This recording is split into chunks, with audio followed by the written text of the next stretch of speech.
vendredi 29 décembre 2023. Mesdames et messieurs, bonsoir et bienvenue dans ce 19h. À la une de ce soir, du départ de la MINUSMA à la reprise de Kidal en passant Tombouctou, les enlèvements des civils au centre. L'année 2023 a été très mouvementée sur le plan sécuritaire au Mali. Un rappel des faits marquants sur le plan sécuritaire, ça sera dans ce journal. La population malienne dépasse les 22 millions d'habitants en 2022, soit une augmentation de 3,3%. Ces chiffres ont été donnés par l'Institut national de la statistique. Vous allez avoir plus de détails dans cette édition. Les limiers du commissariat de Kalabankoura ont mis aux arrêts un rappeur très connu de la place pour vol et association de malfaiteurs. Voilà donc pour les sommaires. Bien, si vous nous rejoignez, je vous le disais tout de suite dans les titres, la population malienne compte désormais 22 375 000 habitants. C'est du moins ce qui ressort du 5e recensement général de la population et des habitats effectué par l'Institut national de la statistique du 15 juin au 31 juillet 2022. Ces informations ont été relayées ce jeudi 28 décembre 2023 lors d'une conférence de presse dans un hôtel de la place. Le compte-rendu est signé Lassine Diakiti. Cette cérémonie avait pour but d'informer l'opinion publique à travers les hommes des médias sur les nouveaux données issues du 5e recensement général de la population et des habitats. À travers ces données, il a été constaté par l'Instat que le nombre des hommes vivant sur le territoire malien est légèrement élevé que celui des femmes.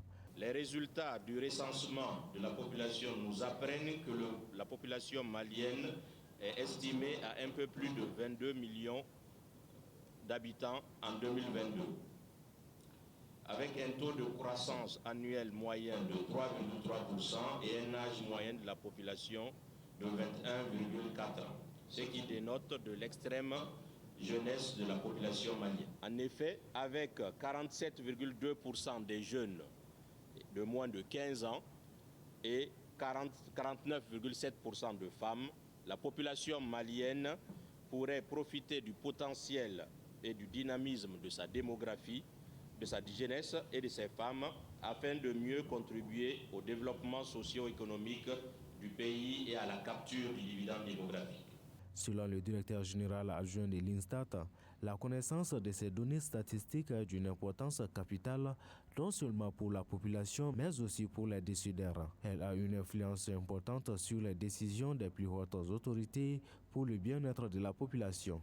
Nous reconnaissons le rôle capital que jouent les médias dans la sensibilisation de l'opinion publique, car une bonne diffusion des données statistiques influence positivement les décisions des autorités et contribue à une sensibilisation de masse de la population sur les enjeux et les opportunités à saisir à travers la publication des chiffres. Je ne saurais terminer sans adresser toute ma reconnaissance à tous les partenaires qui contribuent au développement de la statistique, spécifiquement à l'UNFPA qui apporte un appui technique et financier conséquent à l'organisation de ce atelier. À noter que les AGPH a pour vocation de recenser uniquement les Maliens vivant à l'intérieur de nos limites frontalières. Près de 22 milliards de francs CFA ont été investis par l'Instat et ses partenaires dans le collecte de ces données statistiques. Annuel de l'année 2023 de l'Agence nationale pour l'emploi est exécuté à hauteur de 81,8%. L'affirmation est du directeur général de l'ANPE lors d'un point de presse organisé ce vendredi 29 décembre 2023. Au cours de cette rencontre avec les hommes de médias, Ibrahim Agnog a relevé les innovations prévues par l'ANPE au titre de l'année 2024. Maliki Diallo, Montala Ouattara, compte rendu.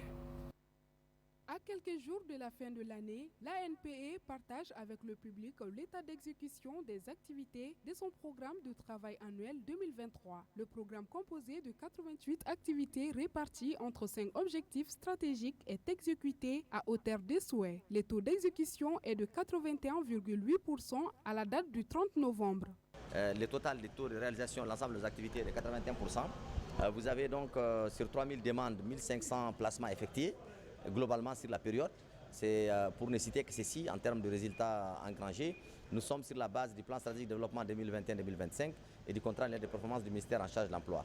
Mais de façon générale, en toile de fond, ces points de presse s'inscrivent en droite ligne de la volonté de plus aux autorités de contribuer à assainir le marché du travail, à faire comprendre le rôle des différents acteurs.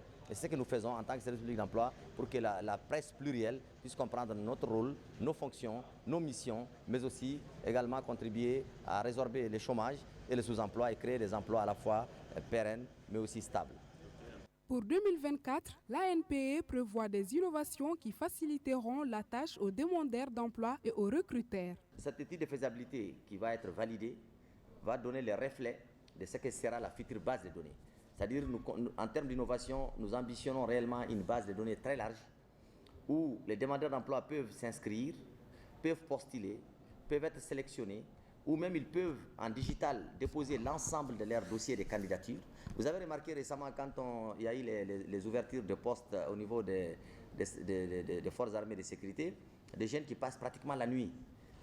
Alors si vous avez une base en ligne au niveau de laquelle ils ont déjà leur dossier en digital, alors ça leur permettrait tout de suite de postuler. Une fois sélectionnés en ce moment, ils amènent leurs papiers en dur. Ça, c'est autant d'innovations que nous comptons, que nous ambitionnons faire dans les... Cette initiative de la direction régionale de partager l'état d'exécution de son plan annuel est bien appréciée par le conseil d'administration de l'ANPE. L'exercice du point de presse semestriel, qui est une innovation, résulte de ce souci de transparence de la direction générale pour montrer au public et aux usagers les réalisations effectuées durant l'exercice budgétaire, et cela en conformité avec le plan de communication adopté par le conseil d'administration de l'ANPE. La direction de l'ANPE a redonné rendez-vous très prochainement pour donner des informations importantes sur le marché de l'emploi. La Croix-Rouge du Mali a tenu ce vendredi 29 décembre 2023 son assemblée générale ordinaire pour le renouvellement du bureau de la gouvernance nationale. Ont été mis en place le bureau national de la Croix-Rouge malienne, le bureau national des jeunes et le bureau national senior au cours de cette assemblée générale. La cérémonie a été également l'occasion de faire le bilan de la mandature écoulée et de mettre en exergue les perspectives. Assitan Diallo, Ibrahim Dao. Ils sont plusieurs représentants de la Croix-Rouge du Mali venus de différentes régions pour mettre en place le nouveau comité directeur national de la Croix-Rouge malienne. Et cela après plus de 6 mois de travaux. Une occasion également pour le bureau sortant de faire le bilan de la mandature écoulée. C'est un processus qui a commencé il y a plus de 6 mois et avec la mise en place des bureaux au niveau des fractions, des villages, des quartiers, des communes, des cercles et des régions. Donc aujourd'hui, toutes les régions sont présentes pour mettre en place le comité directeur de la Croix-Rouge malienne. Et cette année, de façon spéciale, il y aura un comité directeur aussi de la jeunesse qui va être mis en place. Au cours des 3 dernières années, plusieurs documents de politique et stratégie ont été développés et mis en œuvre. Un centre opérationnel d'urgence a été construit au sein de la Croix-Rouge malienne. Nous avons procédé à la vente aux enchères de quelques véhicules usagés qui a apporté un montant de plus de 68 millions à la Croix-Rouge malienne. Aussi, l'expansion et la modernisation de notre école de santé à Bamako, tout comme l'opérationnalisation imminente de l'école de santé de la branche de Ségou, constituent des grands chantiers à réaliser dès l'entame de la nouvelle année. La Croix-Rouge malienne est une organisation auxiliaire de l'État et elle agit indépendamment de celui-ci. Et les autorités en place rassurent de leur disponibilité à accompagner toutes leurs actions. La Croix-Rouge malienne est considérée comme une auxiliaire du ministère de la Santé qui nous aide beaucoup dans des zones difficiles, notamment en milieu carcéral et dans les zones également de conflit. Donc, il nous accompagne notamment dans les domaines de la santé, dans la vaccination, dans les déplacés internes. Toutes ces actions sont réalisées en concomitance avec le ministère de la Santé. Ainsi, avec ce nouveau bureau, la Croix-Rouge malienne entend continuer à œuvrer dans le sens de l'assistance humanitaire et l'éducation pour le respect de la dignité humaine. Je vous l'annonçais tout à l'heure dans les titres. Le départ acté de la MINUSMA, la reprise de Kidal, l'attaque du bateau Tombouctou ou encore les blocus sur des villes, l'aspect sécuritaire de l'année 2023 a été très mouvementé de part et d'autre. Si les prouesses réalisées par les forces armées de sécurité maliennes ont été saluées par la population, beaucoup reste encore à faire pour la sécurisation des localités récupérées des mains des terroristes et des groupes armés. Oumar Koïta nous rappelle ici les faits marquants de la situation sécuritaire courant l'année 2023. Tout comme lors de ces 10 dernières années, la situation sécuritaire au Mali continue de marquer l'actualité. Cette année, grâce aux nouveaux équipements militaires acquis, l'armée malienne a multiplié les initiatives de destruction des cibles terroristes et surtout,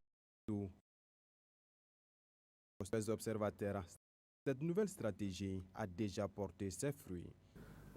Dans le secteur 3, 4, de façon simple, dans les régions dites centre du Mali, Mopti, Ségou, notamment beaucoup de localités étaient sous l'emprise de groupes radicaux violents, avaient été reprises, beaucoup de champs sont désormais accessibles par les communautés à la base. De même également, quand on regarde, on assiste à une multiplication d'installations militaires dans ces mêmes localités. La destruction d'un certain nombre de quartiers généraux de l'État islamique, notamment dans toutes ces parties de Ouattaghouna, en Songo, jusqu'à une partie de Ménaka. Maintenant, c'est aussi une année de perspectives quand on regarde un peu aujourd'hui du départ acté l'aménagement en passant par la reprise de la ville de Kidal. Toutefois, on a déploré des difficultés durant l'année 2023. Dans la matinée du 7 septembre 2023, le bateau Tombouctou, faisant la liaison Mopti-Gao et appartenant à la compagnie malienne de navigation Comanava, a été attaqué par des groupes armés terroristes dans les environs de Gourmaraourous, région de Tombouctou, faisant plusieurs dizaines de civils tués, des blessés et des dégâts matériels sur le bateau. Le même jour, 15 de nos militaires ont été tués dans une attaque contre la position de l'armée à Bamba, dans la région de Gao.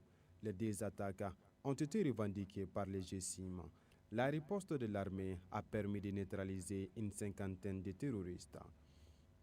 Le 30 juin 2023, le Conseil de sécurité de l'ONU a décidé de mettre fin au mandat de l'aménagement par la résolution 2640-2022 et a adopté ainsi la résolution 2690-2023 demandant à la mission de commencer immédiatement, à compter du 1er juillet 2023, la cessation de ces opérations à la demande des autorités maliennes.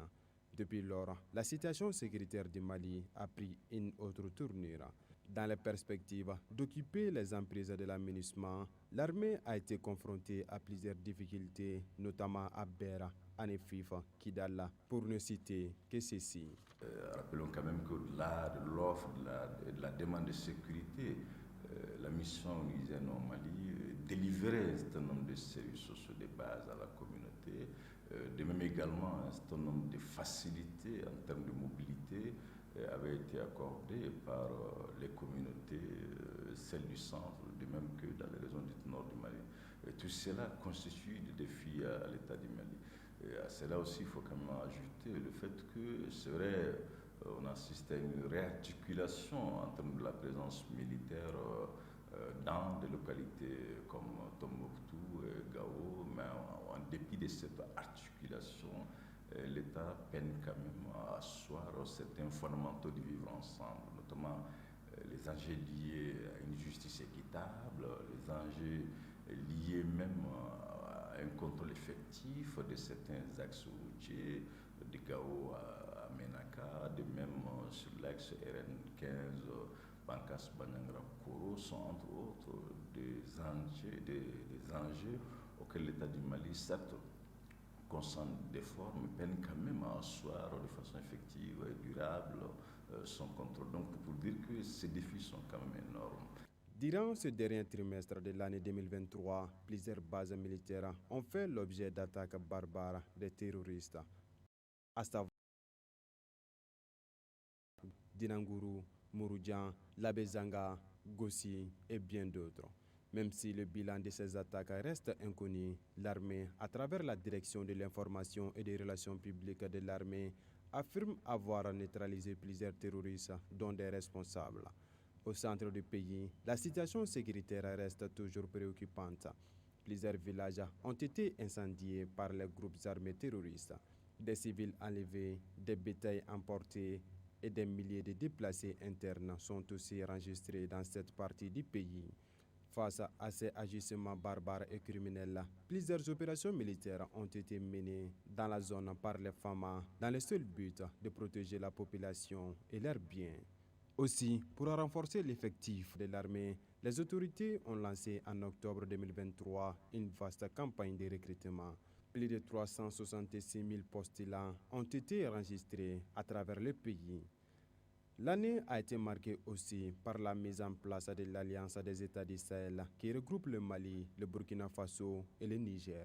Toujours pour les observateurs, ce regroupement des États de l'Iptako-Gourma permettra sûrement de lutter contre le terrorisme.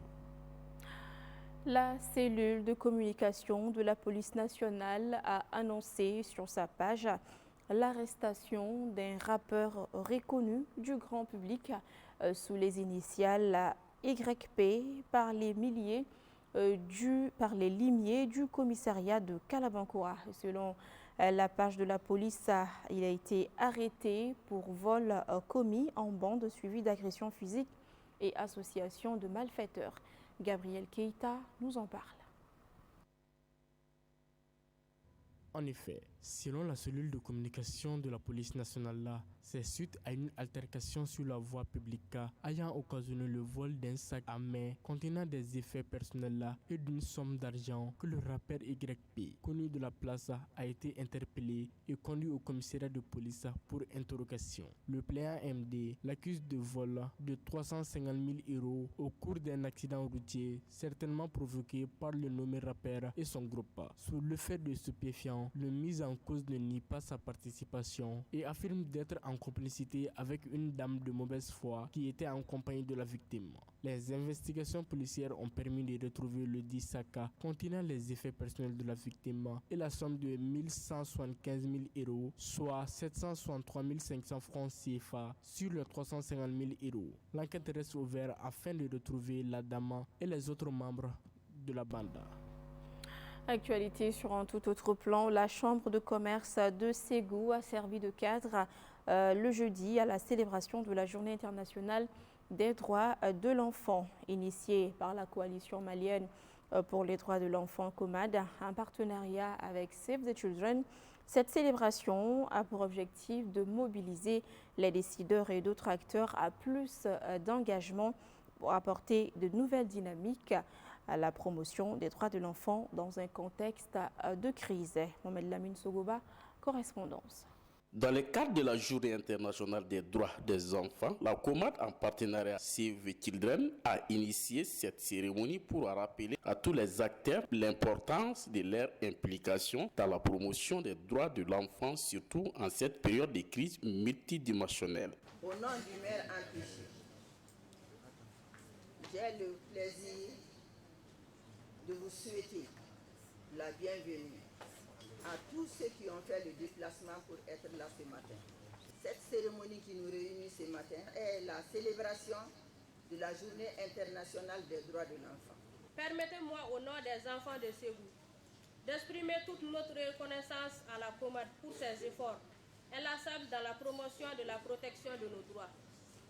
En effet, fidèle à sa vision de promotion et de protection des droits de l'enfant, en organisant cette journée principalement destinée à nous les enfants et adolescents, filles et garçons, la COMAD confirme une fois de plus la centralité de l'enfant dans ses actions. Au cours de cette cérémonie, plusieurs recommandations pour préserver les droits de l'enfant au Mali ont été formulées. Ici, j'ai l'insigne honneur, au nom du gouverneur de la région de Ségou, de présider la Journée internationale des droits de l'enfant, édition 2023, qui est célébrée chaque année par la communauté internationale depuis 1990. Il l'avait dit, la date du 20 novembre, l'adoption par l'Assemblée générale des Nations unies de la Déclaration des droits de l'enfant en 1959. Un message de plaidoyer par erreur ou par méconnaissance du viol des droits par rapport à l'inscription des enfants à l'école, les obligeant à faire des choses sans leur consentement. On ne les demande pas par rapport à leur évolution, mais il y a beaucoup de choses qui sont imposées. Maintenant, par rapport à l'État, il y a plein de choses qui sont faites, mais je vais dire qu'il en reste. Il en reste pourquoi? Parce que notre code de protection reste toujours non validé, non voté. À noter que la Journée internationale des droits des enfants est célébrée chaque année le 20 novembre à travers le monde. En conférence de presse, l'artiste international malien Mahamadou Dambélé Di Dabara annonce l'organisation d'une semaine culturelle pour soutenir les Aigles du Mali à la CAN en Côte d'Ivoire. C'était le jeudi 28 décembre au ministère de la Jeunesse et des Sports. Aïssata Diarra, Montalawata. Pour une mobilisation générale de la population malienne autour des Aigles du Mali à la 34e édition de la Coupe d'Afrique des Nations qui se tiendra en Côte d'Ivoire, Mahamadou Dambélé Di Dabara, comme à ses habitudes, n'est pas resté en marge. Accompagné d'autres artistes, il prévoit plusieurs activités à partir du 1er janvier. Nous avons organisé cette conférence pour mobiliser la population à soutenir les Aigles du Mali. Vu la situation actuelle du pays, je pense que cette semaine culturelle sera une source de motivation pour nos joueurs à remporter la coupe. Et pour cela, nous allons organiser plusieurs activités à travers le district de Bamako.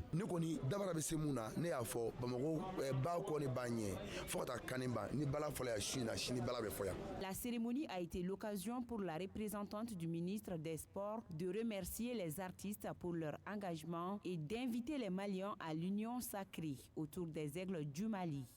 Je voudrais dire que les artistes, ils ont joué leur partition. Et on appelle tous les Maliens, quel que soit leur domaine d'intervention, de sortir et de supporter les Aigles, de supporter la participation des Aigles et pour amener la coupe au Mali. À noter que les journées culturelles qui visent à mobiliser la population autour des Aigles du Mali se tiendront dans toutes les communes de Bamako.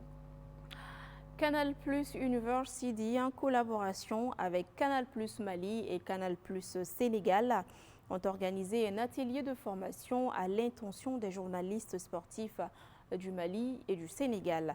C'était du 26 au 27 décembre 2023 à Dakar. Et notre reporter sportive Djelika Guindo était parmi les journalistes maliens qui ont pris part à cette session de formation. Je vous propose ici de suivre son compte-rendu. Ils étaient au nombre de 8 journalistes sportifs à prendre part à cette formation de Canal Plus University. Déjà, c'est une très belle expérience aujourd'hui de rencontrer aujourd'hui des journalistes, des confrères, consoeurs du Mali, on va dire. Une très belle initiative aussi de Canal+. En tout cas, c'est très enrichissant. Je suis vraiment très heureuse de faire partie de cette formation. D'abord, je remercie le groupe Canal+ Mali pour nous avoir donné cette opportunité de venir nous former jusqu'à Dakar, ici au Sénégal. En plus de cela, je remercie le formateur qui nous a donné énormément d'astuces pour qu'on puisse avoir des éléments dans la couverture des événements sportifs, surtout la CAN et surtout à l'intérieur de nos États. Par sa présence sur le continent, Canal+ renouvelle chaque jour son engagement auprès des jeunes. D'où cette formation à l'approche de la Coupe d'Afrique des Nations Côte d'Ivoire 2023.